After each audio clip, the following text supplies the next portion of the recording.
আমি জানি প্রেমে পাগল সে তো মদিনা, প্রেমানলে পুড়ে মরি, প্রেমানলে পুড়ে মরি ওহে রব্বানা। আমি জানি প্রেমে পাগল সে তো মদিনা। নবীর ইশকে যার দিল ভাই,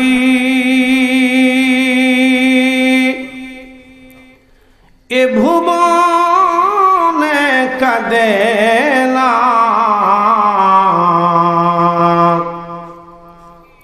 রোজ হাসরে ভাইজান তারা নবীজির দেখা পাবে না।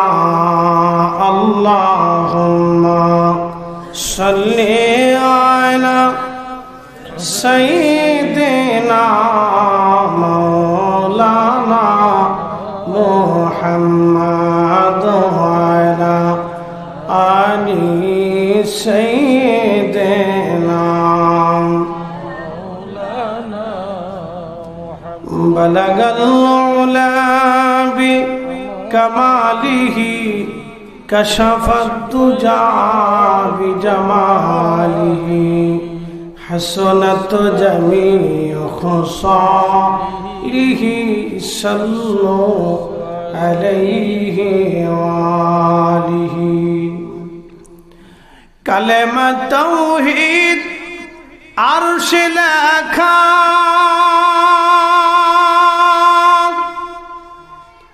বামেতে মুহাম্মদ আকা, হাবিবের পাশে হাবিব বসা, ও বন্ধুর পাশে বন্ধু বসা। কালেমাতে আসে প্রমাণ, বালাগাল উলা বিকামালিহি কাশাফাত দুজা বিজামালিহি حسنت جميع خصاله صلى عليه وآله। উপস্থিতি হাজিরিন, আমি কোরআন শরীফ থেকে একটা আয়াতে কারিমা তেলাওয়াত করেছি।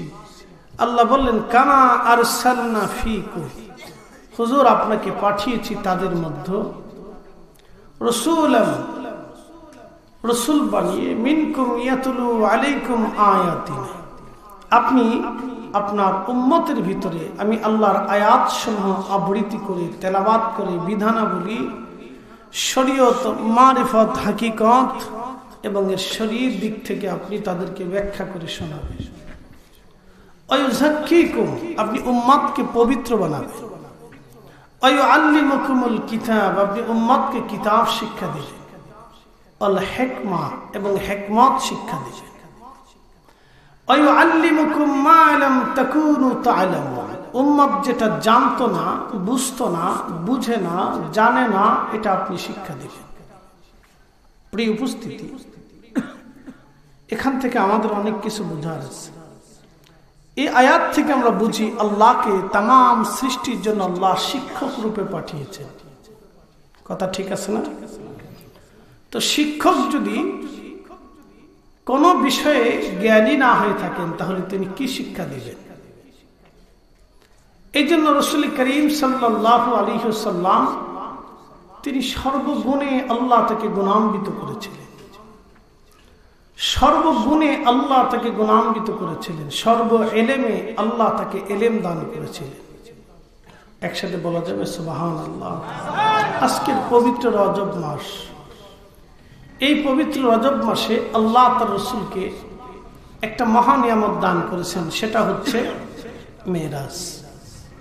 আমরা মেরাজ সম্পর্কে অনেক আলোচনা শুনেছি, আমি এই দিকে আপনাদেরকে নেব না।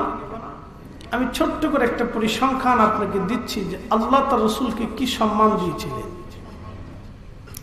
হাজিরিন, আসমানের দরজাতে জিবরাইল আলাইহিস সালাতু ওয়াস সালাম নক করলেন। তো ভিতর থেকে আওয়াজ আসলো, কে? বলে আমি জিবরাইল। আপনার সাথে উনি কে? বলে উনি রাহমাতুল লিল আলামিন। ওনাকে কি দাওয়াত করা হয়েছে? বলে হ্যাঁ। দরজা খুলে গেল, সমস্ত ফেরেশতারা রাসূলের সম্মানে দাঁড়িয়ে গেল। মনোযোগ দিয়ে এখন আমার প্রশ্ন, 1,24,000 নবী রাসূল আল্লাহ পৃথিবীতে পাঠালেন। 1,24,000 নবী রাসূল পৃথিবীতে আল্লাহ পাঠাইলেন, আল্লাহ আনলেন। এই নবীদের কাছে যদি জিবরাইল একবার করেও পৃথিবীতে আসে, তাহলে অন্তত পক্ষে 1,24,000 বার জিবরাইল পৃথিবীতে আসছে। কথা ঠিক আছে না? এটা একটা পরিসংখ্যান। 1,24,000 বার জিবরাইল যখন পৃথিবীতে আসলো, তো আসমানের ফেরেশতা জিবরাইলকে কেমনে চিনে না? অথচ জিবরাইল আলাইহিস সালাম সালাম দেওয়ার পরে নক করার পরে বলে আপনি কে? বলে আমি জিবরাইল। তো জিবরাইলকে তো ওই ফেরেশতারা চেনার কথা। ইমাম কাস্তালানী রাহিমাহুল্লাহ জবাব দিয়েছেন এইভাবে, রব্বুল আলামিন প্যারা হাবিবের মেরাজের জন্য আসমানে আল্লাহ আলাদা একটা দরজা বরাদ্দ করে রাখলেন। পৃথিবীতে আর কারোর জন্যই দরজা বরাদ্দ না। জিবরাইল আমিন একটা দরজা দিয়ে বারবার ওহী নিয়ে আসতেন। আল্লাহ বলেন ওয়াস-সামাই যাতিল বুরুজি ওয়াল ইয়াউমিল মাউউদ। ওয়াস-সামাই যাতিল বুরুজ, বুরুজ বিশিষ্ট আকাশের কসম করি। বন্ধু, এই আয়াতের তাফসীর করতে যা মুফাসসিরিনে کرام দুই ভাগে বিভক্ত হয়েছে। একদল বলেছে আল্লাহ নক্ষত্রের কসম করেছেন, আর একদল মুফাসসির বলেছেন না, আসমানে একটা বিশেষ দরজা আল্লাহ রেখেছেন। এই দরজা দিয়ে জিবরাইল ওহী নিয়ে পৃথিবীতে আসতেন। এই জন্য আমার আল্লাহ ওই দরজার কসম করেছেন। ওহী নিয়ে আসার এক দরজা, আমার রাসূলকে নিয়ে যাবার জন্য আর এক দরজা। একসাথে বলবেন আল্লাহু আকবার। ওই দরজা সৃষ্টিতে একবারই ব্যবহার হবে, একবারই ব্যবহার হয়েছে শুধু রাসূলের মেরাজের জন্য।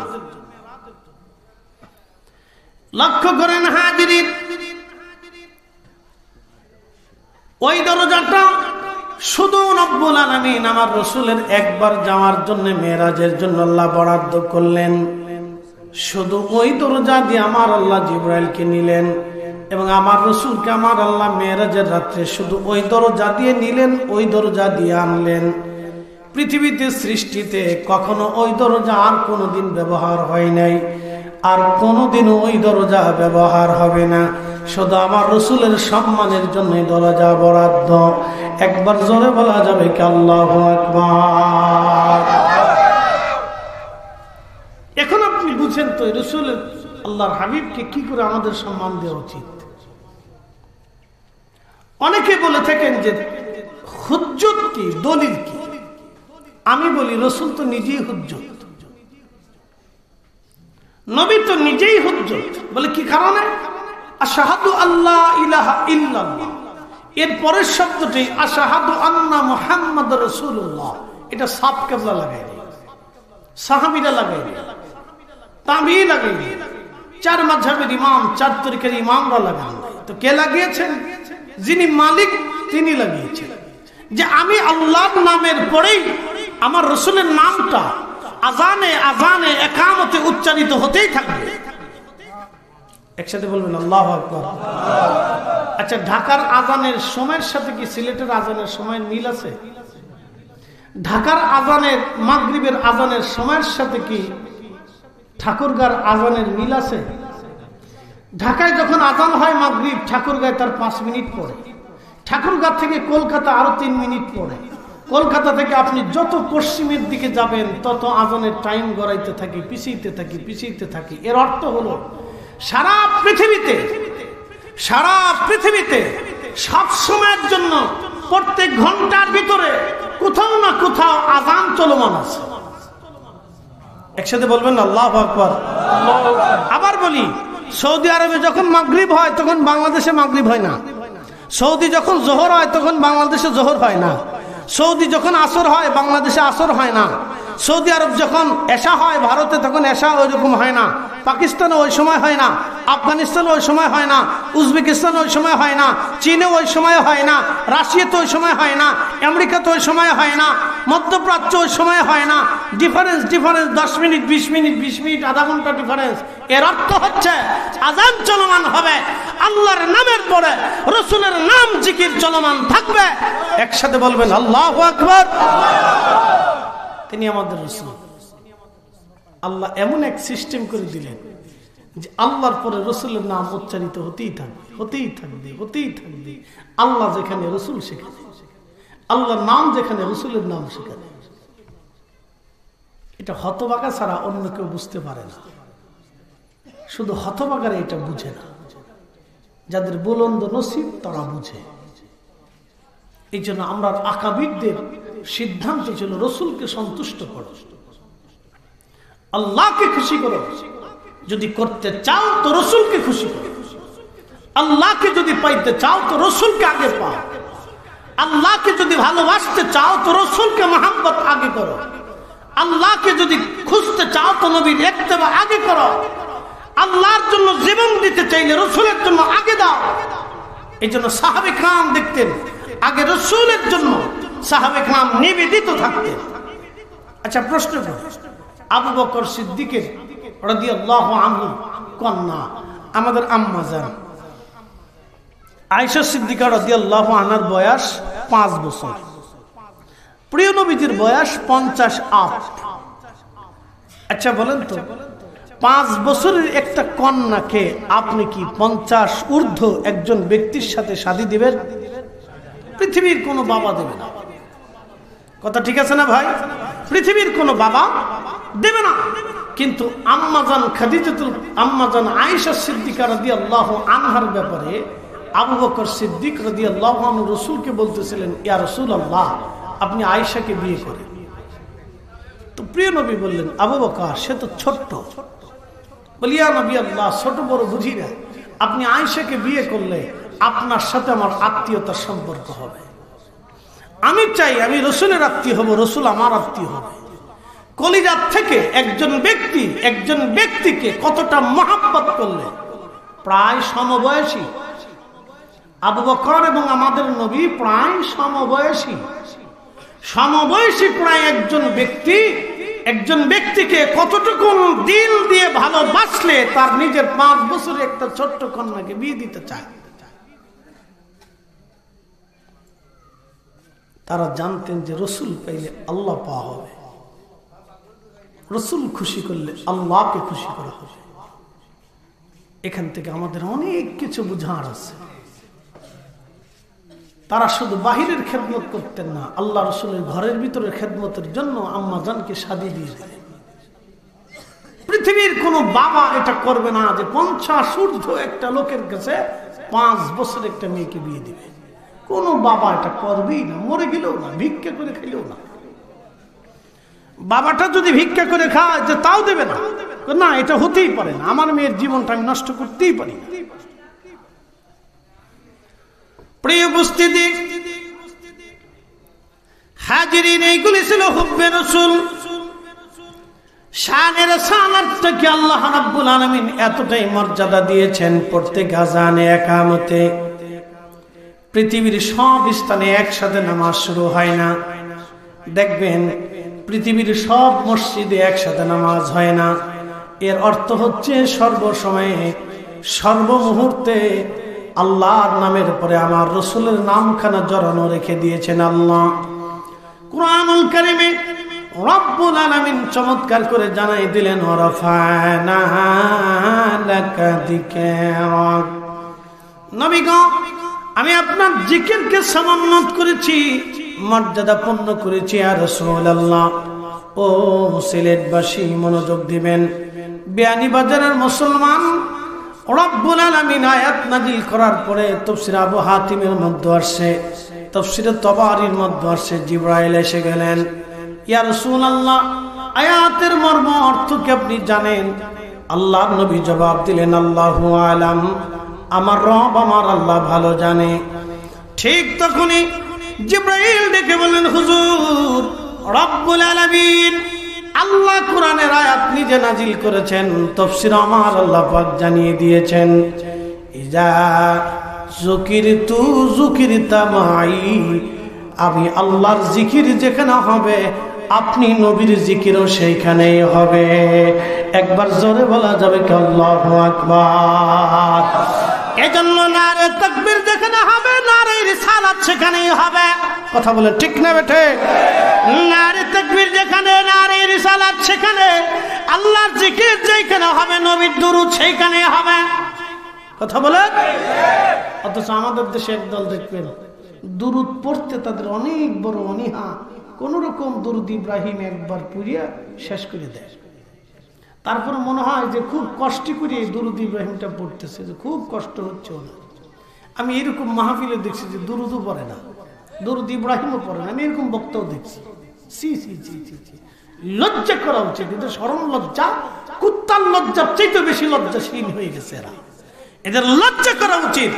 যে রাসূলের জন্য দ্বীন পেয়েছি, ঈমান পেয়েছি, মসজিদ পেয়েছি, কালেমা পেয়েছি, আখিরাতে নাজাত হওয়া, তার দুরূদে যদি মাহফিলে পড়তে হয় বক্তার লজ্জা হয়।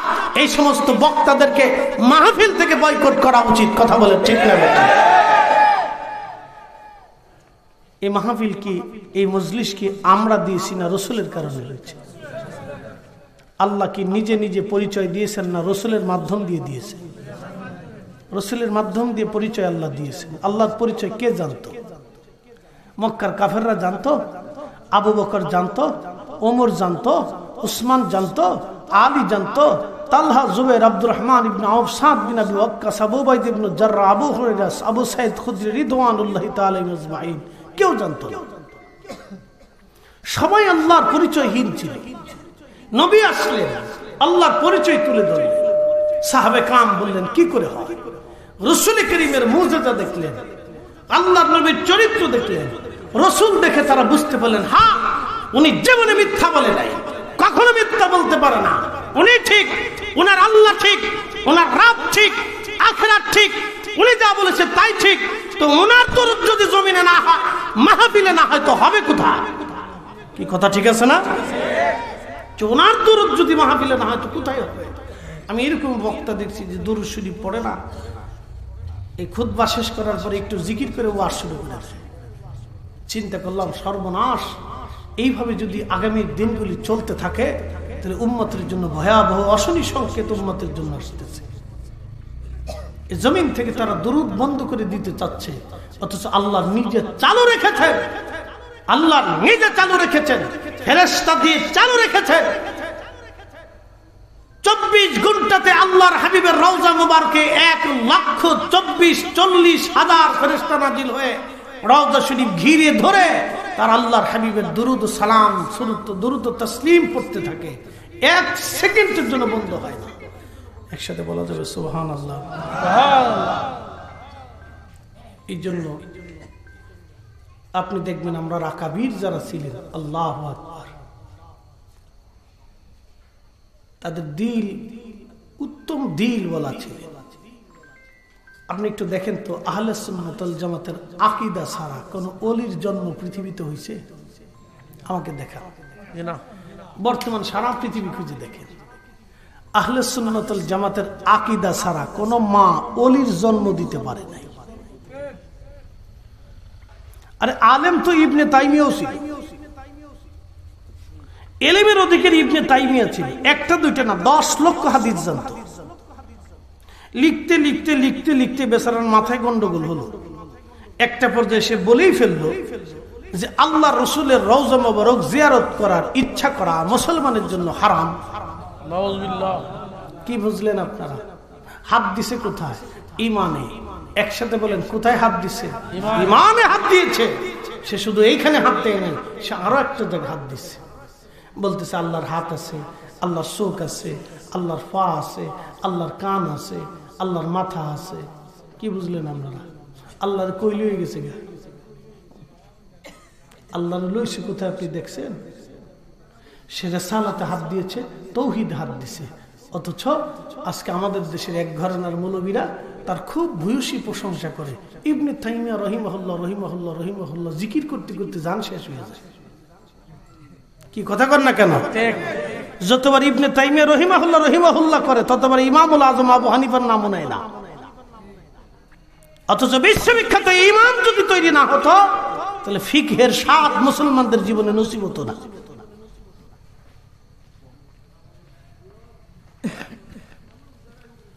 প্রিয় বিয়ানীবাজারের মুসলমান, শানে রাসালাতের বিষয় আমি আপনাদেরকে বলতেছি। আমাদের দেশে আর এক দল তৈরি হয়েছে, সিলেটে দিন দিন বাড়তেছে, লন্ডনে বাড়তেছে। আমি এবছর হজে যাওয়ার পরে মিনার প্রান্তরে একটাকে ধমক দিয়েছিলাম। আমি রসুলের শান বলতে যাওয়ার পরে লোকটা বাধা দিয়ে বলল মিনার প্রান্তরে। তখন আমি একটা ধমক দিয়ে বললাম, বেটা বেয়াদব, দুশমনে রসুল বের হয়ে যা, তোকে মিনা প্রান্তরে কে আসতে বলেছে বেটা বেয়াদব। এই মিনার প্রান্তরে পেয়েছি রসুলের জন্য, আরাফা বুঝেছি রসুলের জন্য, হজ বুঝেছি রসুলের জন্য, আল্লাহকে সেজদা দেওয়াটা বুঝেছি রসুলের জন্য। রসুলের শানি যদি জমিনে না থাকে তো থাকবেটা কি? ওই নবীর শানি যদি জমিনে ভুলণ্ডিত হয় তো মুসলমান বেঁচে থেকে লাভ কি? কথা কন না কেন?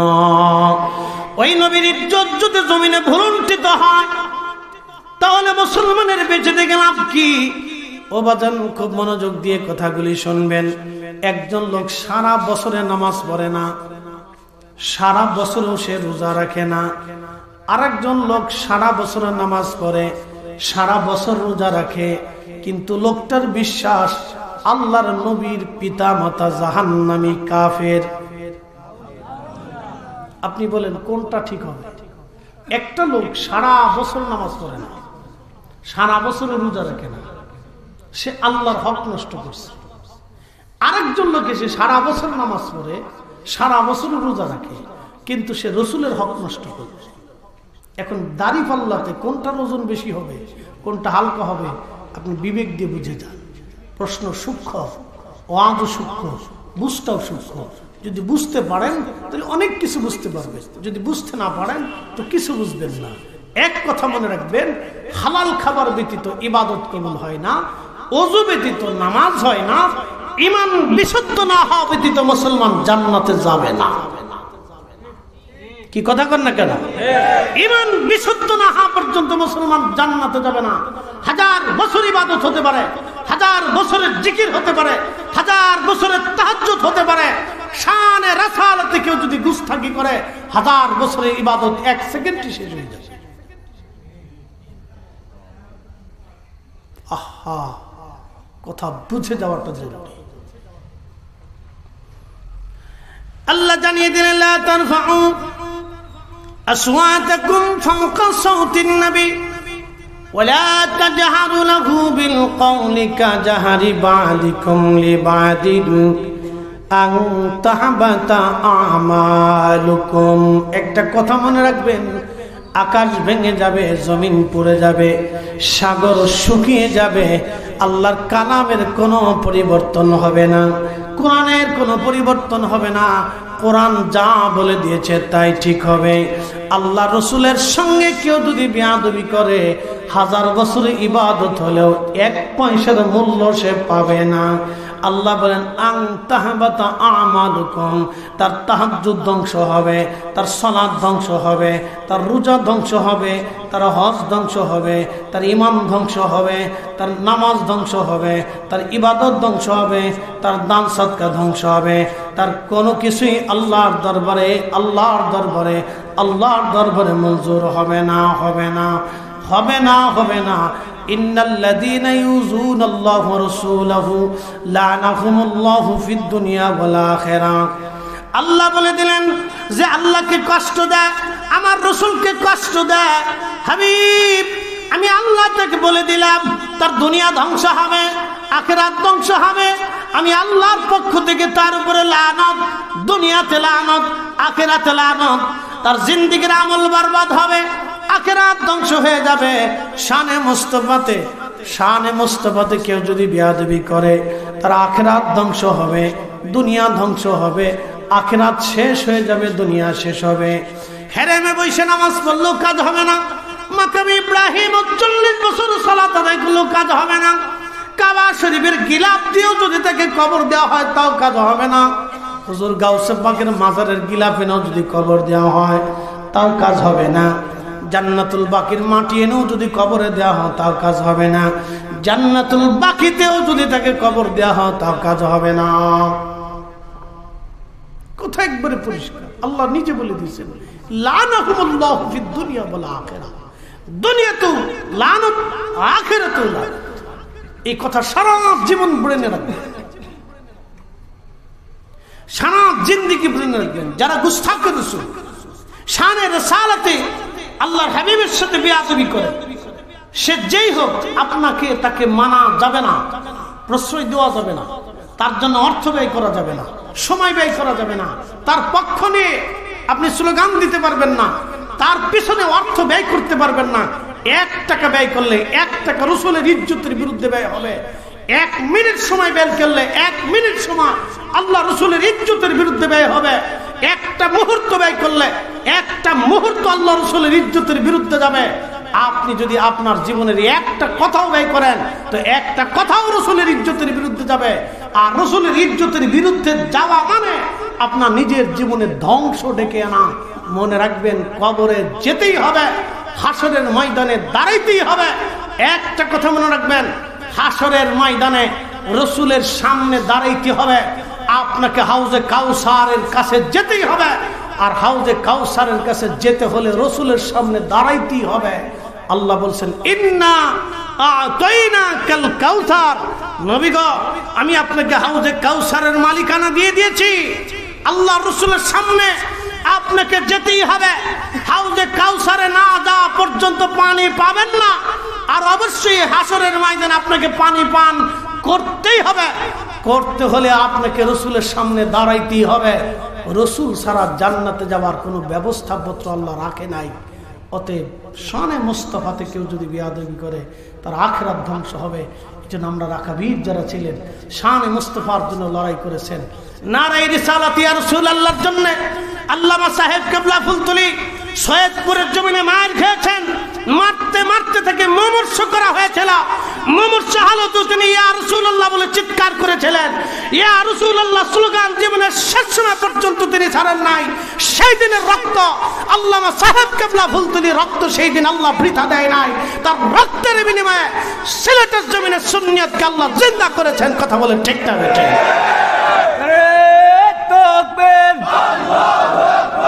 বাঁচাও ইমান, বাঁচাও দেশ। আল্লাহ আমাদেরকে কবুল করুক বলে না আমিন। আপনাদেরকে বুঝতে হবে সেই দিন তার রক্ত ঝরানোর বদৌলতে আল্লাহ জমিনটাকে রিসালাতের স্লোগান দিয়ে ভরে দিয়েছে। এই জন্য জমিনের রন্দে রন্দে রিসালাতের স্লোগান ছড়িয়েছে। রক্ত দিয়েছিলেন একদিন। একসাথে বলবেন আল্লাহু আকবার। মুমিনের রক্ত বৃথা যায় না। কথা বলে ঠিক না বেঠিক? মুমিনের রক্ত বৃথা যায় না। আশিকের রাসূলের রক্ত বৃথা যায় না। প্রিয় সিলেটবাসী, বিয়ানীবাজারের মুসলমান, শানে মুস্তাফা আমাদেরকে বুঝেই কবরে যাওয়াটা জরুরি। এই জন্য সাহাবীরা এ ব্যাপারে অত্যন্ত সতর্ক ছিলেন। প্রত্যেকজন সাহাবী এতটাই সতর্ক, নবীজি যদি কোনো বিষয়ে প্রশ্ন করতেন সাহাবীরা বলতেন আল্লাহু ওয়া রাসূলুহু আলাম, আল্লাহ জানে, নবী জানে, আল্লাহ জানে, নবী জানে। কোন সাহাবী একটা বারের জন্য বলে না আল্লাহু আলাম, আল্লাহ ভালো জানে। তাওহীদ এবং রিসালাতটাকে সাহাবায়ে কেরাম একসাথে রাখতেন। সাহাবীরা জানতেন রাসূল কোন বিষয়ে প্রশ্ন করেছেন এটা আল্লাহর পরেই যিনি জানবেন তিনি আমাদের নবী। খুব জটিল মাসালা। প্রিয় নবীজি প্রশ্ন করলেন সাহাবীরা, সূর্য কোথায় যে ডুবে যায় তোমরা কি জানো? সাহাবীরা বলেন আল্লাহ রাসূল আলাম। আয়েশা তুমি কি জানো কবরে কি হবে? আল্লাহ রাসূলুহু আলাম। আবু বকর আপনি কি জানেন এই বিষয়টা কি? আল্লাহ রাসূলুহু আলাম। ওমর তুমি কি জানো হাসরের ময়দানে কি হবে? আল্লাহ রাসূলুহু আলাম। আল্লাহ জানে, নবী জানে, আল্লাহ জানে, নবী জানে। ১৬ লক্ষ সাহাবী সেই দিন শুধু আল্লাহর উপরে ছেড়ে দিতেন না, আল্লাহর সাথে সাথে আমার রসুলের নাম লিখে দিতেন। এই জন্য হাসান বিন সাবিত রাদিয়াল্লাহু আনহু কবিতার ছন্দে ছন্দে নবীর প্রশংসা করেছেন। ইন্নাকা উলিতা মুবাররান মিন কুল্লি আইব কাআন্নাকা কদ খুলিকতা কামা তাশা। ওয়াদাম্মাল ইলাহু ইসমান নবী বিইসমিহি ইযা ক্বালা ফিল খামসিল মুয়াজ্জিন নাশাহাদ ওয়াশাক্কা লাহু লিউদিল্লাহু ফাজুল আরশি মাহমুদুন ওয়াহাযা মুহাম্মদ। যার কারণে জগত সৃজন রে দেখো, চন্দ্র সূর্য তারা শূন্য ভরে। আসে অচল নিশ্চলে ধরা ধরে নবী পদবিনে ভাব সবই মিশে। আল্লামা ডক্টর ইকবাল বললেন, মগজ করা রোহে ইমা জানে দিন, হাসতে হবে রাহমাতুল লিল আলামিন। কোরআনের মগজ বানো, ইমানের রুহু বানো, ধর্মের প্রাণ বানো, সব কিছুর মূল রসুলের মহাব্বত, নবীর ভালোবাসা। একবার জোরে বলা যাবে কি আল্লাহু আকবার। নবীজি সাহাবায়ে কেরাম নিয়ে যুদ্ধে রওনা করলেন। মনোযোগ দিবেন, এই ঘটনাটা আমাদের অনেক শিক্ষার আছে। যুদ্ধে রওনা দিলেন। তো ওই বহরে আব্দুল্লাহ ইবনে উবাই, আপনারা জানেন সে মদিনার সবচেয়ে বড় মুনাফিক ছিল। আব্দুল্লাহ ইবনে উবাইও ওই সাথে আছে। তো এক আনসারী সাহাবী এক মুহাজিরি সাহাবীর সাথে বাক বিতণ্ডতা শুরু হয়েছে। দুইজনে তর্ক শুরু করছে। তো তর্কের এক পর্যায়ে তারা দুজনই উত্তেজিত হয়ে গেছে। হতেই পারে। তো দুইজন উত্তেজিত হওয়ার পরে দুজন সাহাবীদের কাছে যায় বিচার দিচ্ছে। আনসারীরা বিচার দিছে আনসারীদের কাছে, মুহাজিরা বিচার দিছে মুহাজিরদের কাছে। তো আনসারীটি আব্দুল্লাহ ইবনে উবাইর কাছে যায় বলছে যে এই মুহাজির আমাকে ধমক দিচ্ছে। তো তখনই আব্দুল্লাহ ইবনে উবাই রাগান্বিত হয়ে বললেন, মুহাজিরদের কি করে সাহস আনসারীদেরকে ধমক দেয়? আমরা তাদেরকে জায়গা দিয়েছি, খাইতে দিয়েছি, বসতে দিয়েছি, জমি দিয়েছি, ঘর দিয়েছি, তাদের কত বড় সাহস আনসারীদেরকে ধমক দেয়? আমরা মদিনায় ঢোকার পরে মুহাজিরদেরকে ঘাড় ধাক্কা দিয়ে মদিনার থেকে বের করে দেবে। বাস, কাজ হয়ে গেছে। এখন প্রশ্ন করি, রসুল কি আনসারী না মুহাজির? রসুল মুহাজির না? নবী তো হিজরত করে গেছেন। তো যারা হিজরত করছে তারা তো মুহাজির। কথা ঠিক আছে না? তা আমার রসুল তো মুহাজিরদের ভিতরে। একসাথে বলবেন আল্লাহু আকবার। বুঝে যাবেন, এখানে সূত্র আছে। রসুল তো মুহাজিরদের ভিতরে, নবী কিন্তু আনসারীদের ভিতরে না। আনসারীদের সাথে পরে আসার কারণে রসুল পরে মদিনে হয়ে গেছে, কিন্তু আগে তো মুহাজির ছিল। এই কথা যখন আল্লাহ রসুলের কানে লাগছে তখন আল্লাহর নবী খুব বেজার হয়ে গেলেন। যুদ্ধে রওনা বাদ দিয়ে নবীজি বললেন, মদিনার থেকে মুভ করো, আর আমরা যুদ্ধে যাত্রা করবো না, মদিনার দিকে রওনা করো। তো সমস্ত সাহাবী মদিনার দিকে রওনা করলেন। মদিনার দিকে রওনা করলেন। আব্দুল্লাহ ইবনে উবাইয়ের ছেলে ছিল আব্দুল্লাহ। দেখেন, আব্দুল্লাহ ইবনে উবাইয়ের ছেলের নাম আব্দুল্লাহ ইবনে আব্দুল্লাহ, ছেলের নামও আব্দুল্লাহ ছিল। আব্দুল্লাহ কানে কথা শুনলো যে আমার বাবা মুহাজিরদেরকে মদিনার থেকে তাড়িয়ে দেবে। ঠিক তখনই ছেলের কলিজার ভিতরে ইশকে রাসূল দাও দাও করে জ্বলে উঠছে। আমার রাসূল মুহাজির, আমার বাবার কলিজায় কি করে সাহস মুহাজিরদেরকে মদিনার থেকে তাড়িয়ে দেবে? ছেলে ঘোড়া দাবড়িয়ে দ্রুত গতিতে মদিনার উপকণ্ঠে যেই রাস্তা দিয়ে মদিনায় ঢুকবে, রাস্তার সামনে ঢাল তলোয়ার অস্ত্রে শস্ত্রে সজ্জিত হয়ে দাঁড়িয়ে আছে। সাহাবীরা ধীরে ধীরে ধীরে ধীরে মদিনায় ঢুকে যখন তার বাবা সামনে আসছে তখন তলোয়ার টেনে বের করে বললেন, সামনে দাঁড়াও। এ পিতা, আমি তোমার সন্তান আব্দুল্লাহ বলতেছি, আল্লাহর কসম করে বলি, যদি মদিনাতে ঢুকার চেষ্টা করো, আমি সন্তান তোমার দেহ থেকে মাথা আলাদা করে ফেলে দেব। একসাথে বলবেন আল্লাহু আকবার। হে পিতা, বাবার পরিচয় হবে না, সন্তানের পরিচয় দেব না। তোমার কলিজার মধ্যে সাহস কি করে হয়? তুমি মুহাজিরদেরকে ঘাট ধাক্কা দিয়ে মদিনার থেকে বের করবে?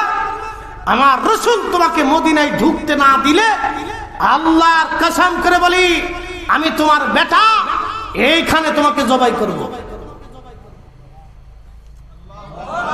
না না, জোরে বলেন, জোরে জোরে জোরে। তারা সাহাবী, জোরে বলেন কি? একসাথে বলেন, তারা কি? ইশকে রাসূলের, তাজিমে রাসূলের বেলায় তারা কত শক্ত ছিল সাহাবী।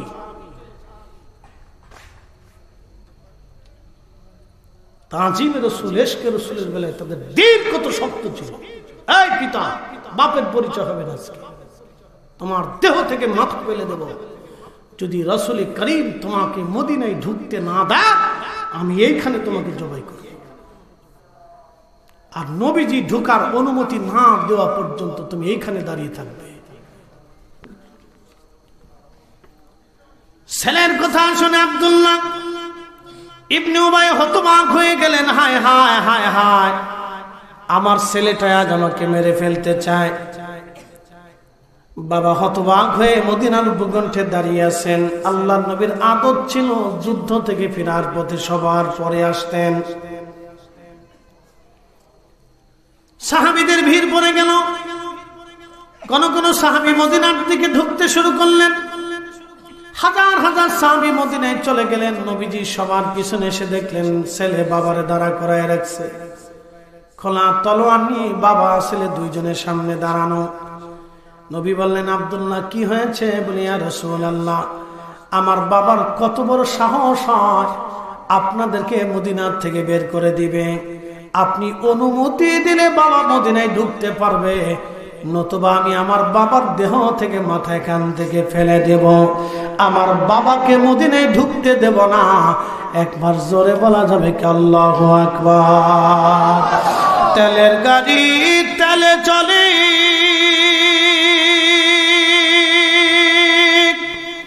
হাওয়ার গাড়ি হাওয়ায় উড়ে, বিনা তেলে চালাই গাড়ি নবী সুলাইমান। আমরা সেই মুসলমান। কথা কন ঠিক কিনা? আমরা সেই মুসলিম, আমরা সেই মুসলিম, আমরা সেই মুসলমান। হযরত আব্দুল্লাহ বলতেছে, হুজুর অনুমতি যদি দেন বাবা ঢুকবে, নতুবা আমার বাবাকে আমি এখানে হত্যা করব। আল্লাহর নবী ডাক দিয়ে বলেন, আব্দুল্লাহ রে, আমি যদি তোমার বাবাকে হত্যা করার হুকুম দেই, তাহলে মানুষ বলবে মুহাম্মদ সাল্লাল্লাহু আলাইহি সাল্লাম তার সাথীদেরকে হত্যা করে। তোমার বাবাকে ছেড়ে দাও, তোমার বাবাকে চলে যেতে বলো। আহা, আব্দুল্লাহর বাবা আব্দুল্লাহ ইবনে উবাই চলে গেল। সূরা মুনাফিকের আয়াত আল্লাহ নাজিল করে দিলেন। সূরা মুনাফিক নাজিল হয়ে গেল। প্রিয় উপস্থিতি, আব্দুল্লাহ ডাক দিয়ে বলেন, ইয়া রাসূলুল্লাহ, আমার মন বলে হয়তো আল্লাহ আমার বাবাকে হত্যা করার নির্দেশ আসমান থেকে আসতে পারে। হুজুর, আমার আব্বাজানকে হত্যা করার নির্দেশ যদি আল্লাহর পক্ষ থেকে আসে, ইয়া রাসূলুল্লাহ, অন্য কাউকে দিয়ে আমার বাবাকে হত্যা করাবেন না। আমি নিজে হাতে আমার বাবার গর্দান নেব, আমি নিজে হাতে আমার বাবাকে মৃত্যুদণ্ড দিব। বলে, কারণ কি আব্দুল্লাহ? বলে, হুজুর, অন্য কেউ যদি আমার বাবাকে হত্যা করে, নবীজি, ওই লোকের প্রতি আমার অন্তরে কুধারণা আসতে পারে, আমার অন্তরে রাগ আসতে পারে, অথবা ওই ব্যক্তির উপর আমার আক্রোশ থেকে যেতে পারে। ইয়া রাসূলুল্লাহ, বাবার প্রতি ভালোবাসার কারণে ওই লোকের প্রতি আমার আক্রোশ আসতে পারে, আর এতে আমার আখিরাত নষ্ট হয়ে যাবে। নবী গো, আমি চাই আমি নিজে হাতে আমার বাবাকে হত্যা করব। আমি নিজে যদি হত্যা করি তাহলে কারো প্রতি কোনো বিদ্বেষ থাকবে না। একবার জোরে বলা যাবে কি আল্লাহু আকবার। এরা আশিকে রাসূল, আশিকে রাসূল, আশিকে রাসূল। নবীর দিকে তাকায় তারা বাপ চিনে নাই। কথা ঠিক কিনা? রাসূলের ইজ্জতের দিকে তারা তাকায় বাবা চিনে নাই, বাবা চিনে নাই, বাবা চিনে নাই, বাবা চিনে নাই। পরিচয় দেয় নাই, বংশের পরিচয়, বাপের পরিচয় পর্যন্ত তারা ভুলে গিয়েছিলেন। তারা মুসলমান, মুসলমান, মুসলমান, মুসলমান।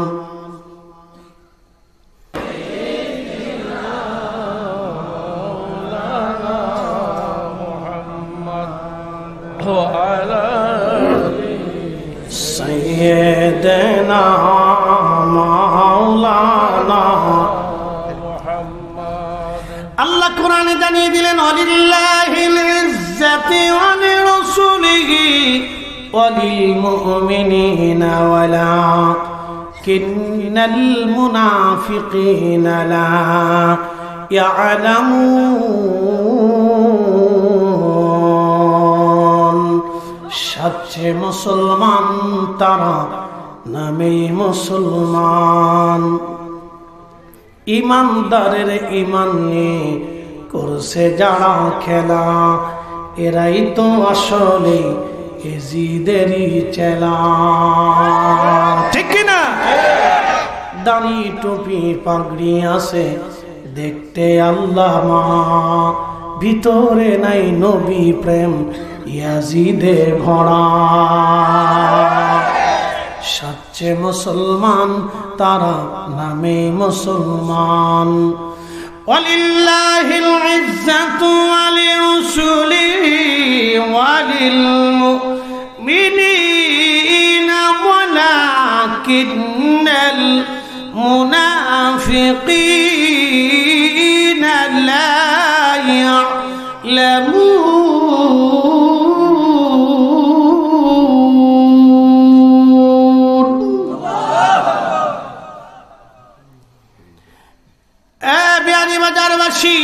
আল্লাহ ডাক দিলেন, হুজুর ইজ্জত আমি আল্লাহর জন্য, আপনি নবীর জন্য, মুমিনদের জন্য। যারা মুনাফিক আমি আল্লাহর শানও বোঝে না, আপনি রাসূলের ইজ্জতও বোঝে না। যারা মুনাফিক, যার অন্তরে নেফাকি নেফাকি মুনাফিকি মুনাফিকি ঢুকেছে, তারা আমার রাসূলের শান বোঝে না, ইজ্জত বোঝে না। এটাই চির সত্য, চির বাক্য। যাদের অন্তরে নেফাক ঢুকেছে তারা রাসূলের ইজ্জত বুঝে না। আপনি চিন্তা করেন, একজন সাহাবী নিজের বাপকে জবাই দিতে গেছে, আপনি তার কলিজা দেখতে পেরেছেন। ইশকে রাসূল, আমার রাসূলের বেইজ্জতি হয়ে যাবে। বাবা বলে কি, মদিনাতে বাবাকে, মদিনার থেকে মুহাজিরদেরকে বাবা বের করে দিবে। বাপের সাহস কত! আমার পিতার সাহস কত! বাপকে বলতেছে তোমার দেহ থেকে মাথা আলাদা করে ফেলে দেবে। এই বাবা, সন্তানের পরিচয় আজকে হবে, দাঁড়াও ওখানে, সামনে দাঁড়িয়ে থাকবে। নবী অনুমতি দিলে ঢুকতে পারবে, নতুবা তোমার দেহ থেকে মাথা বিচ্ছিন্ন করে ফেলবে। তখনই আল্লাহ সূরা মুনাফিকের আয়াতগুলি নাযিল করে তাফসীরের ভিতরে তার জীবনের ঘটনাগুলিকে লিপিবদ্ধ করে ইশকে রাসূলের পরিচয় দেওয়া হয়েছে। এটা সাহাবী, এই জন্য রাসূল বলতেন আল্লাহ আল্লাহ আসহাবী, আল্লাহ আল্লাহ আসহাবী। আমার উম্মত আমার সাহাবীদের ব্যাপারে আল্লাহকে ভয় করবে, আমার সাহাবীদের ব্যাপারে আল্লাহকে ভয় করবে। লা তাত্তাখিযুহুম গারাদাম মিন বাদি, আমার পরে তোমরা আমার কোন সাহাবী নিয়ে সমালোচনা করবে না, বাজে কথা বলবে না, তাদের ত্রুটি বিচ্যুতি খাতাগুলি বের করে তাদেরকে মন্দ বলবে না। একসাথে বলা যাবে আল্লাহু আকবার। সাহাবী প্রিয় বিয়ানীবাজারের মুসলমান, খুব মনোযোগ দিয়ে কথাগুলি শুনে যাবে না। রাসূলের একজন সাহাবী ছিলেন, তার নাম জুলাইবিব। ছোট্ট বেটে খাটে একজন সাহাবী, ছোট্ট একজন সাহাবী ছিলেন জুলাইবিব রাদিয়াল্লাহু আনহু। তিনি আমাদের দেশে দেখবেন কিছু বামন বেঠে মানুষ আছে, বামন, এদেরকে নিয়ে মানুষ মজা করে, আনন্দ করে। আসলে এরকম বামন বেঠে, তো বেঠে মানুষ, একে তো জুলাইবিব ছিলেন বেঠে, 2 নম্বর তিনি ছিলেন নিগ্রো কালো, 3 নম্বর তিনি ছিলেন পিতৃ পরিচয়হীন, 4র্থ নম্বর তিনি ছিলেন দরিদ্র। পিতৃ পরিচয়হীন মানে বাবা মাহীন, মানে ছোট্ট কালে তিনি হারিয়ে গিয়েছিলেন। কোথায় বাড়ি, কোথায় ঘর, কোথায় জমি, কোথায় এলাকা, কেউ জানতো না তার ঠিকানা। ঘুরতে ঘুরতে ঘুরতে ঘুরতে আল্লাহ রসুলের দরবারে এসে পড়লেন তিনি। সবাই বিতাড়িত করে দিতে পারে, আমার রসুল তো তারাই দিতে পারে না। আল্লাহর নবীর বাড়িতে জুলাইবিবকে নবী জায়গা দিয়ে দিলেন। মসজিদে নববীর আহলে সুফফাদের মধ্যে নবীজি সাহাবীরা থাকতেন, যাদের ঘর নাই, বাড়ি নাই, জমি নাই, জমা নাই, দেশ থেকে বিতাড়িত, অঞ্চল থেকে বিতাড়িত, বাবা মা থেকে বিতাড়িত, পরিবার থেকে যারা বিতাড়িত হয়েছিলেন, তারা আমার রসুলের বাড়ি এসে থাকতেন, খাইতেন। আমার আসলে খাইতেন, না আসলে না খেয়ে থাকতেন। জুলাইবিব তাদের মধ্যে একজন সাহাবী ছিলেন। ধীরে ধীরে ধীরে ধীরে জুলাইবিব বড় হয়ে গেলেন, যৌবনে পদার্পণ করলেন জুলাইবিব। আল্লাহর নবী বললেন, জুলাইবিব তোমার তো বিয়ে দেওয়ার দরকার, একটা সংসার প্রয়োজন। জুলাইবিব বলেন, ইয়া রাসূলুল্লাহ, আমি 1 নম্বরে কানো, 2 নম্বরে বেঠে, 3 নম্বরে আমি বংশ পরিচয়হীন, 4র্থ নম্বরে আমি দরিদ্র মানুষ, আমার কিচ্ছু নাই, কোথাও কোনো ঠিকানাও নাই। এই মদিনার কেউ আমার সাথে মেয়ের বিয়ে দিবে না। আল্লাহর নবী ডাক দিলেন, জুলাইবিব আমি তোমার বিবাহের ব্যবস্থা করতেছি। আল্লাহর নবী জুলাইবিবের জন্য বিবাহের পয়গাম দিলেন। মদিনার একজন আনসারী সাহাবী ছিলেন ধনাঢ্য, তার গাড়িতে একজন পরমা সুন্দরী একটা মেয়ে ছিল। আল্লাহর নবী ওই আনসারীকে ডেকে বলেন, আনসারী তোমার মেয়েটাকে কি তুমি বিয়ে দেবা? আনসারী মনে করছে রসুল বিয়ে করতে চায়। বলেন, ইয়া রাসূলুল্লাহ, আপনি আমার সাথে আত্মীয়তা করবেন, আপনার সাথে আমার আত্মীয়তা হবে, এর চাইতে পরম সৌভাগ্য আমার জীবনে কি হতে পারে? হুজুর আপনি আমার আত্মীয়। প্রিয় নবী বললেন, সাহাবী আমি তোমার মেয়ে বিয়ে করব না, বরং আমার ছোট্ট সাহাবী জুলাইবিবের সাথে তোমার মেয়ের বিবাহ দিতে চাই। সাহাবী বললেন, হুজুর আমার স্ত্রী আছে, আমার বিবির সাথে পরামর্শ ছাড়া কোনো সিদ্ধান্ত দেব না। আল্লাহর নবীর মন বেজার হয়ে গেল। নবীজির মন বেজার হয়ে যাওয়ার পরে বললেন, সাহাবী ঠিক আছে, সিদ্ধান্ত তুমি জানাও। ওই সাহাবী বাড়ি চলে গেলেন, স্ত্রীকে ডাক দিয়ে বলেন, বিবিরে আমার, আল্লাহর নবী বলে দিয়েছেন তোমার মেয়ের ব্যাপারে নবী বিবাহের পয়গাম দিয়েছেন। মহিলা মনে করছে রসুল বুঝি আমার মেয়ে বিয়ে করতে চায়। তখনই ওই মহিলাকে স্বামী ডাক দিয়ে বললেন, বিবিরে আমার, রসুল বিয়ে করতে চায় না, বরং নবীর দরবারে যে গরিব জুলাইবিব সাহাবী আছে বামন, এই বেঠে সাহাবীর সঙ্গে নবী তোমার মেয়ের বিবাহ দিতে চায়। তখন মহিলা চিৎকার মেরে বলে উঠলো, আল্লাহ কসম করে বলি, এমন একটা ছেলের সাথে আমি আমার মেয়েটাকে কখনোই বিবাহ দেব না। এই ছেলের সাথে আমি মেয়ে বিয়ে দেব না, এটা অসম্ভব। তো মেয়েটা ভিতরে রুম থেকে কথা শুনতেছিল, বাবা মা কি বলে। তো অভ্যন্তর থেকে মেয়েটা বাবা মার রুমে এসে বলেন, আব্বা এবং মা কি নিয়ে আলোচনা করতেছে?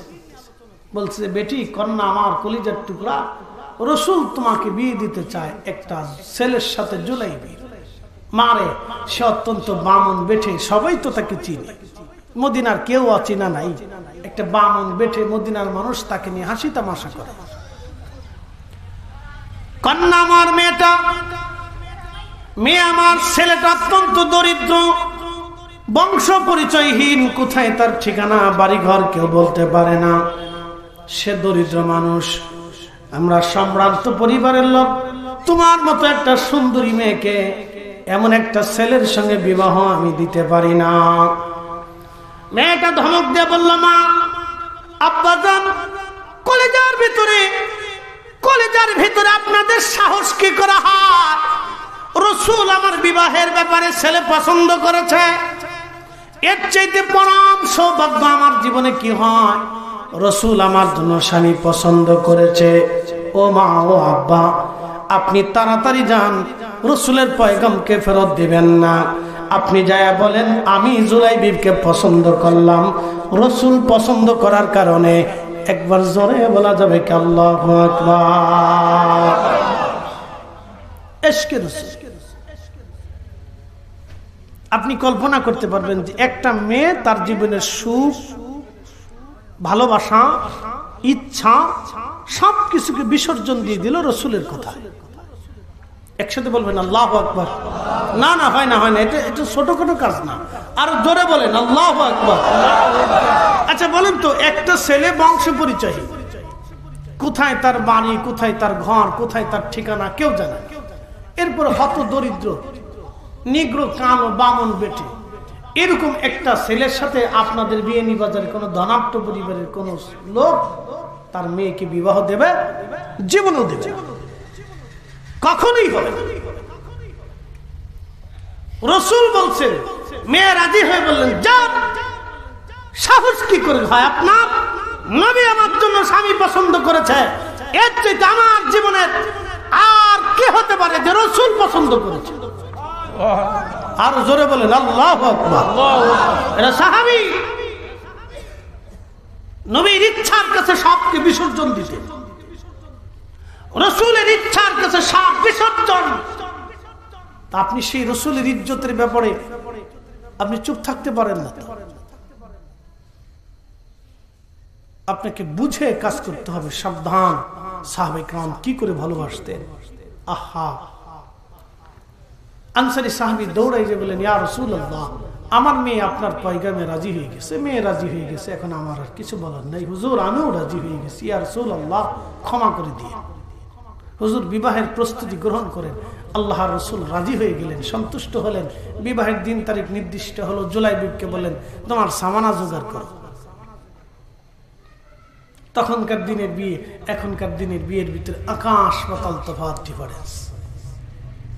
খুব অল্প সামানা জোগাড় করলেন। একজন হত দরিদ্র সাহাবী চেয়ে চিনতে বিভিন্ন জায়গা থেকে সাহাবীরাও তাকে সাহায্য করলেন, যে সে গরিব মানুষ, তো দিয়ে কোন রকম তার বিবাহের সামানা দিন তারিখ নির্দিষ্ট হলো। মসজিদে ইজাব কবুল হয়ে গেল। নবীজি খেজুর ছিটিয়ে সবাইকে খেজুর খাওয়াইলেন। তখন তো মিষ্টি ছিল না, খেজুরের ব্যবস্থা ছিল, তো খেজুর খাওয়াইলেন। বিবাহের মজলিসে আল্লাহ রাসূল বললেন, সাহাবীরা, যুদ্ধের দামামা বেজে গেছে, যে আমার সাথে যুদ্ধে যাব, চলো। বিয়ের মজলিসে বিয়ে হয়ে গেছে, জীবনে কোনোদিন জুলাইবিব মেয়েটাকে কোনোদিন দেখেও নাই। মাদানী মানুষ তো এমনি সুন্দর।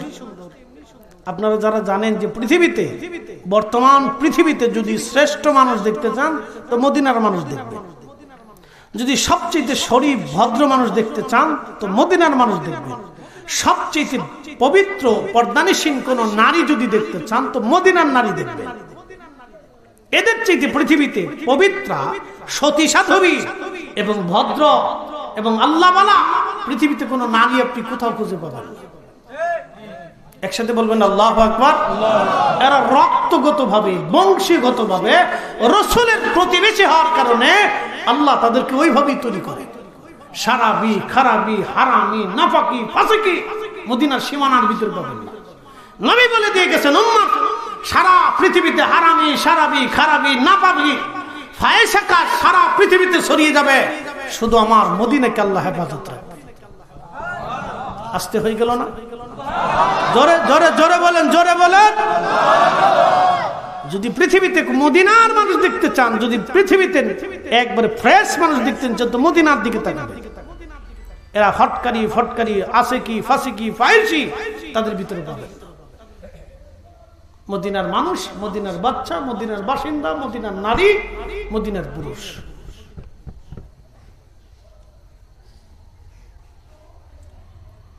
তো নবীজি বিয়ের মজলিসে বললেন, যুদ্ধের জন্য কে কে যাবে, চলো। জুলাইবিব রাদিয়াল্লাহু আনহু চিন্তা করলেন, রসুলের জন্য বিয়ে হলো, সংসারের রসুলের জন্য শ্বশুর বাড়ি যে লাভ কি? আল্লাহ রসুল যুদ্ধে থাকবে আর আমি শ্বশুর বাড়ি থাকবো, তা কি হয়? ওই অবস্থায় যুদ্ধের দিকে রওনা করলেন। সুবহানাল্লাহ বলবেন, আরো জোরে। একটা নারী রসুলের কথায় তার জীবনের সমস্ত ইচ্ছাকে জলাঞ্জলি দিলেন। আরেকজন পুরুষ রসুলের কথায় তার জীবনের সমস্ত বিষয়টাকে আলাদা করলেন। বুঝতে পারতেছেন যে একজন যুবকের জীবনের একটা সুন্দরতম মুহূর্ত তার বৈবাহিক জীবন, তার এই সময় সে একটা সংসার করবে, তার একটা জীবন গড়বে, তার একজন স্ত্রী গ্রহণ করে তার একটা নতুন সংসারের দিক রচনা করবে। ঠিক তখনই সে স্ত্রীকে দেখা তো দূরের কথা, জামা তো দূরের কথা, দেখার স্বল্প কল্পনা থেকে নিজেকে দূরীভূত করে আল্লাহ রসুলের সাথে জিহাদে রওনা করে দিলেন।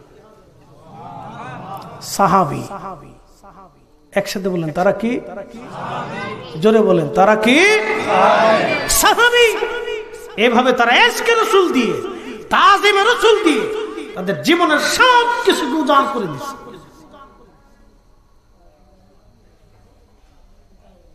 এই জন্য এই বিষয়গুলি আপনারা খুব বিচক্ষণের সাথে দেখবেন। আল্লামা সাহেব কেবলা ফুলতলি রহিমাহুল্লাহ এই বিষয়ে পৃথিবীর কাউকে ছাড় দেয় নাই কখনো। এই কথা বল না কেন, ঠিক কিনা? কাউকে কখনো উনি ছেড়ে দেন নাই। সে পৃথিবীর বাংলাদেশের যত বড় শক্তিমানই হোক, উনি কখনো ছেড়ে কথা বলেন নাই। এটা ওনার আদত ছিল, এটা ইমানের পরিচয় ছিল, ইশকে রাসূলের পরিচয় ছিল। আমি দেখেছি পৃথিবীর যত বুজুর্গ ছিলেন তারা কখনো কোনোদিন ইশকে রাসূলের ব্যাপারে কাউকে ছাড় দেন নাই। ওনারা এইভাবে খুব কঠোর ছিলেন, খুব মজবুত হৃদয়ের অধিকারী ছিলেন, উহুদ পাহাড়ের মতো শক্ত ছিলেন। প্রিয় উপস্থিতি, হযরত জুলাইবি যুদ্ধের ময়দানে দিকে রওনা হয়ে গেলেন। ইমাম ইবনে কাসির তাফসীর ইবনে কাসিরের মধ্যে লেখেন, প্রচন্ড যুদ্ধ হলো, যুদ্ধে বহু সাহাবী শহীদ হয়ে গেলেন। হযরত জুলাইবি শহীদ হয়ে গেলেন। আল্লাহর নবী বললেন, সাহাবীরা তোমরা সমস্ত লাশগুলি যুদ্ধের ময়দান থেকে নিয়ে এসে তোমরা কাতার করে রাখো। সাহাবীরা রে, আমি সবাইকে আজকে দাফন কাফন করে কবরে চলে যাব মদিনায়। সমস্ত সাহাবীদের লাশ এনে কাতার করে রাখা হলো। নবীজি কাফনের কাপড় উঠাইয়া একটা নজর দেখে দেখে রাখতে লাগলেন, কে কে আজ শহীদ হয়েছে। সবার লাশ দেখার পরে নবীজি দেখলেন জুলাইবিবকে খুঁজে পাওয়া যায় না। নবীজি বললেন, সাহাবীরা বলো আমার জুলাইবিব কোথায় আছে? সাহাবীরা বললেন, হুজুর সারা ময়দান তন্ন তন্ন করে তালাশ করেছি, আপনার জুলাইবিবের লাশ কোথাও খুঁজে পাওয়া যায় না। আল্লাহর নবী বললেন, সাহাবীরা সারা ময়দান আবার তন্ন তন্ন করে খোঁজো, আমার জুলাইবিব কোথায় আছে দেখো। সাহাবীরা ময়দানের একটা পাশে যায় দেখলেন 7টা কাফেরের লাশ পড়ে আছে। ওই 7টা লাশের নিচে ছোট্ট বামন জুলাইবিব রাদিয়াল্লাহু আনহু পড়ে আছে। সাহাবীরা লাশের নিচ থেকে জুলাইবিবকে টেনে বের করে নিয়ে কাঁধে করে নিয়ে আসলেন। 7টা কাফেরকে জাহান্নামে পাঠাইয়া জুলাইবিব ওই লাশের নিচেই পড়েছিল, আমরা খেয়াল করি নাই। হুজুর আপনার জুলাইবিব শহীদ হয়ে গেছে। আল্লাহর নবীর সামনে জুলাইবিবকে রাখা হলো। নবীজি চোখের পানি ছেড়ে দিয়ে কেঁদে দিলেন, দাড়ি মোবারক ভিজে ভিজে পড়তেছিল। আর বললেন, সাহাবীরা এই মদিনার মধ্যে জুলাইবিব বাড়ি নাই, ঘর নাই, সংসার নাই, কোথায় তার পরিচয় কেউ জানে না। আমি রসুলের দরবারে সে বড় হয়েছে, আমি তাকে মদিনার সুন্দরী মেয়ে দেখে বিবাহ দিলাম। সে শ্বশুর বাড়ি না যে বিয়ের আসর থেকে আমি রসুলের সাথে জিহাদের ময়দানে আজকে শহীদ। সাহাবীরা রে, তোমরা সবার লাশ কাফন দাফন করবা, তোমরা কবর খনন করো আমার জুলাইবিবের জন্য। আমি রসুল নিজে কাঁধে করে নিয়ে আমার জুলাইবিবকে কবরের বিছানায় শোয়াইব। এ সবজ গম্বদ ওয়ালে मंजूर दुआ करना, जब वक्त न जहाँ आए आका दीदार आता करना, दीदार आता करना। मैं कब्र अंधेरी में घबराऊंगा जब तन्हा में, कब्र अंधेरी में घबराऊंगा जब तन्हा, इमदाद मेरी करुणे आ जाना रसूल अल्लाह, इमदाद मेरी करुणे आ जाना रसूल अल्लाह। रोशन मेरी तुर्बत को लिल्लाह जरा करना, जब वक्त न जा आए आका दीदार आता करना, दीदार आता करना। अल्लाह नबी কাফন পরাইয়া শহীদদের গোসল করানো হয় না, বিনা গোসলে রক্তমাখা শরীরে তাদের দাফন করা হয়। আল্লাহর নবী কাফনের কাপড় পরাইয়া খাটিয়া করে জুলাইবিবকে নবীজি কাঁধে করে নিয়ে রওনা করলেন। আহা, আল্লাহর নবী কাঁদতেছিলেন, সাহাবীরাও কাঁদতেছিল। ইশকে রাসূলের জ্বলন্ত প্রমাণ ছিল সাহাবী জুলাইবিব, একজন বেঠে মানুষ, লেখাপড়া নাই, পৃথিবীর কোন বিদ্যালয়ে সে লেখাপড়া করে নাই। রসুলের দর্শে বসে আশিক রসুল হয়ে গেলেন। তার জন্য আল্লাহ কোরআনের আয়াত পর্যন্ত নাজিল করে দিলেন। আল্লাহ নবী নিজের কাঁধে করে জুলাইবিবকে নিতে নিতে কবরে নবীজি নিজে হাতে তাকে কবরে নামাইলেন। কবর দিয়ে নবীজি চলে আসলেন। কবর দিয়ে চলে আসার পরে হযরত আল্লাহর নবী মসজিদে নববীর মধ্যে বসে বসে হাত বাড়ায় কাঁদে আর বলে, ইয়া রাব্বি, আমার কথায় যে মেয়েটা জুলাইবিবকে বিয়ে করেছিল, আল্লাহ এই মেয়েটা বিধবা হয়ে গেছে। ইয়া রাব্বি, আমার জুলাইবিব আমাকে ভালোবেসে ময়দানে শাহাদাতের নামে সুদা পান করলো। আল্লাহ ওই মেয়েটার জীবনকে আপনি কল্যাণময় করে দেন, বরকতময় করে দেন। আল্লাহ তার জীবনকে কষ্টময় করবেন না, তার দুনিয়া আখিরাতকে কল্যাণময় করে দেন, দুনিয়া আখিরাতকে বরকতময় করে দেন। রাসূলের দোয়া কবুল হয়ে গেল। সারা মদিনা থেকে হাজার হাজার পরিবার থেকে বিবাহের পয়গাম আসে, ইয়া রাসূলুল্লাহ, আপনি যেই মেয়ের বরকতের জন্য দোয়া করেছেন ওই মেয়েটা আমাদের সংসারে দিয়ে দেন। ধনী ধনী পরিবার থেকে বিবাহের পয়গাম আসে, হুজুর আপনি ওই মেয়েটাকে আমাদের পুত্রবধূ বানায় দেন। এইভাবে আল্লাহ রাসূলের দরবারে ওই মেয়েটার ব্যাপারে হাজার হাজার পয়গাম আসলো। সারা মদিনাতে মেয়েটা সম্মানিত হয়ে গেল। আল্লাহ রাসূলের ইচ্ছায়, নিজের ইচ্ছাকে কুরবানি করার জন্য একজন নারী দুনিয়াতেও সম্মানিত হলো, আখিরাতেও সম্মানিত হয়ে গেল। জোরে বলা যাবে কি সুবহানাল্লাহ? আল্লাহু আকবার। নারে রিসালাত, ইয়া রাসূলুল্লাহ, আশিকে রাসূলুল্লাহ জিন্দাবাদ। আল্লাহ আমাদেরকে কবুল করুক, বলে না আমিন। আমিন। এইভাবে সাহাবে কাম দিল উজাড় করে রাসূলকে মহব্বত করতেন। আপনি চিন্তা করছেন তাদের মহব্বতের ধরন কত চমৎকার ছিল।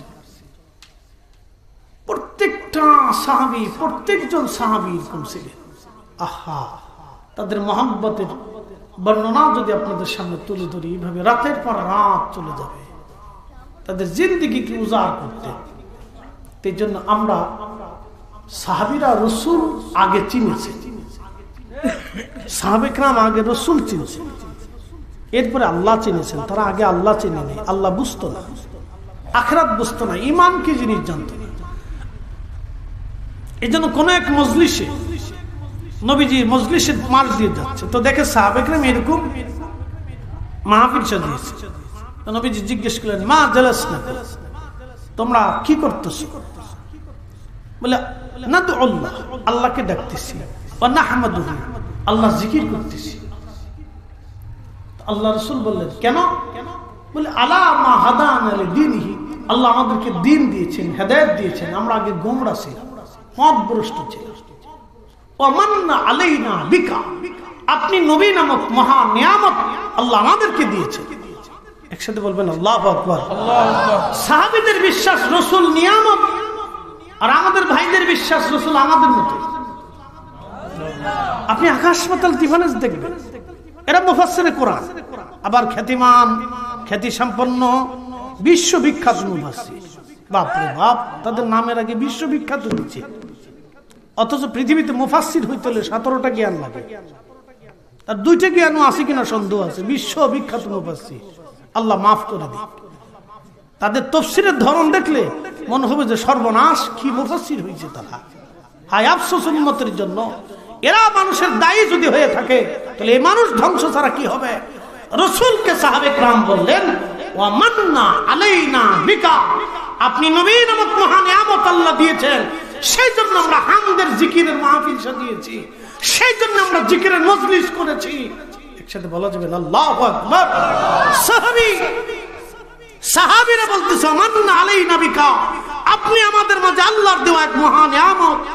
আকার আল্লাহ রাব্বুল আলামিন বলে, লাকাদ মান্নাল্লাহু আলাল মুমিনিন, হে আমার হাবিব, আপনি হচ্ছেন মুমিনদের জন্য নিয়ামত। একসাথে বলবেন আল্লাহু আকবার। আল্লাহু আকবার। নিয়ামত, আচ্ছা বলেন, সেই নিয়ামত সম্পর্কে, নিয়ামতের মর্যাদা সম্পর্কে ছোটখাটো করে দেখার কোন সুযোগ আমাদের আছে? কখনোই নেই। এই বুঝ যদি যার অন্তরে আছে, সে রাসূলের শানে শব্দ চয়নটাও খুব ধীরস্থিরতার সাথে করতে পারে। কেউ বলতে পারে না যে রাসূল খাদিজাতুল কুবরার স্টাফ ছিলেন, কর্মচারী ছিলেন। নাউযুবিল্লাহ। আপনি কি বুঝলেন? আস্তাগফিরুল্লাহ। আপনাকে বুঝাই, আসলে কি আম্মা জান খাদিজাতুল কুবরার স্টাফ রাসূল ছিলেন? না, আম্মা জান খাদিজাতুল কুবরার ব্যবসায়ের তিনি ম্যানেজিং ডিরেক্টর ছিলেন, এমডি ছিলেন। একসাথে বলবেন না মারহাবা। এমডি ছিলেন। কি ছিলেন? MD, managing director. যদি উনি কথাটা বলতেন যে আম্মা জান খাদিজাতুল কুবরার ব্যবসায়ের তিনি ম্যানেজিং ডিরেক্টর ছিলেন, তাহলে কিন্তু আর সমস্যা নেই। যখনই কর্মচারী বলছে তখন এটা নিম্ন পর্যায়ে চলে গেছে। কি কথা ঠিক আছে না ভাই? তখন এটা রাসূলের শানে আঘাত করছে। আপনি হাজার যুক্তি দেন, হাজার যুক্তি দিয়ে বুঝাইতে চান, আমি বুঝবো না, তো আমরা বুঝবো না, কারণ তাজিমে রাসূল যার অন্তরে আছে সে বুঝবে না। এটা কি করে বুঝবে? আপনি এটাকে বলতে পারতেন যে ম্যানেজিং ডিরেক্টর, তাহলে এটা ভাষার সৌন্দর্য ছিল। তো চিন্তা করেন, এগুলি হচ্ছে, শোনেন, এগুলির জন্য কলিজায় ইশকে রাসূল থাকার প্রয়োজন আছে। কথা বলেন ঠিক কিনা? ওই হাজার হাজার অনেক কিছু জানতে হয় না তো। কাজী নজরুল ইসলাম কি কোন ইউনিভার্সিটির ডক্টর ছিল? কি কথা বলেন? ডক্টর ছিল? কোন ইউনিভার্সিটির ডক্টর ছিল? তিনি ভাইস চ্যান্সেলর ছিলেন, অধ্যাপক ছিলেন। কি ছিলেন? Under matric, 8 pass. আপনি তার ছন্দ দেখেন তো, আমি যদি আরব হতাম মদিনারি পথ, সেই পথ দিয়ে হেঁটে যাইতেন নূর নবী হাজরাত, নূর নবী হাজরাত। আল্লাহ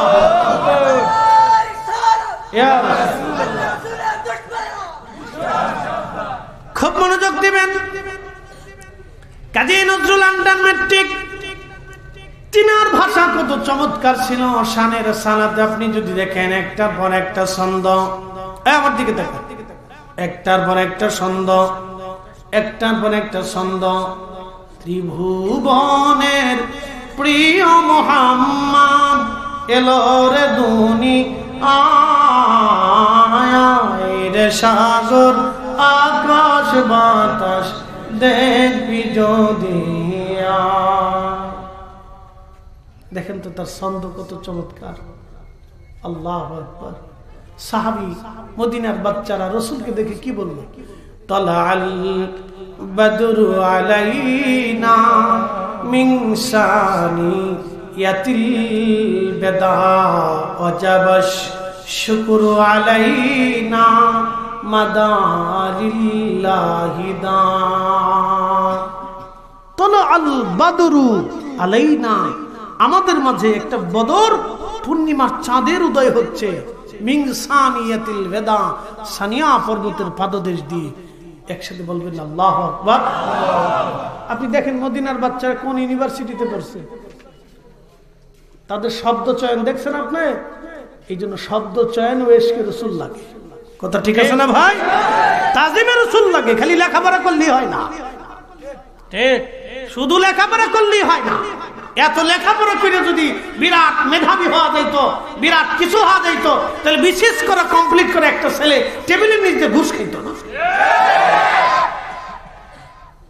লেখাপড়া করলে মানুষ মানুষ হয়, মানুষ মানুষ হয়। আউলিয়া কেরামের সোহবতে সঠিক একজন হক্কানি মাশায়েখের সোহবতে বসলে মানুষ মানুষ হয়।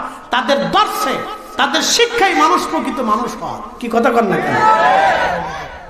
আল্লাহ আমাদেরকে, আল্লাহ উত্তম রাহবারের মধ্যে কবুল করুক। সকলে বলে না আমিন। আল্লাহ তাদের পথে কবুল করুক। পৃথিবী থেকে আমরা একদিন সবাই চলে যাব ভাই, থাকার তো কোনো সুযোগ নাই। আছে কি? কোনো সুযোগ নাই। আমি আগেই বলেছি যে আল্লাহ রসুলের দরবারে মুস্তাফাতে হাসরের ময়দানে দুইটা জায়গা আপনাকে যেতে হবে রসুলের সামনে। দুঃখিত, তিন জায়গা আপনাকে যেতে হবে। এক নম্বর হাউজে কাউসার, দুই নম্বর মিজানের পাল্লা, এখানে আল্লাহ রসুল দাঁড়িয়ে থাকবে। তিন নম্বর শাফাআত, শুধুমাত্র রসুলের শাফায়াতের পতাকা উঠতে থাকবে। হামদের পতাকা আল্লাহ রসুলের হাতে থাকবে। আল্লাহু আকবার। আপনাকে রসুলের দরজার সামনে যেতেই হবে। তো যেহেতু যেতেই হবে, অতএব জীবনের শেষ নিঃশ্বাস পর্যন্ত আমরা রসুলের ইজ্জতের পক্ষে থাকবো। কথা বলেন ঠিক না বেঠে? হাত উঁচা করে বলেন ঠিক না বেঠে?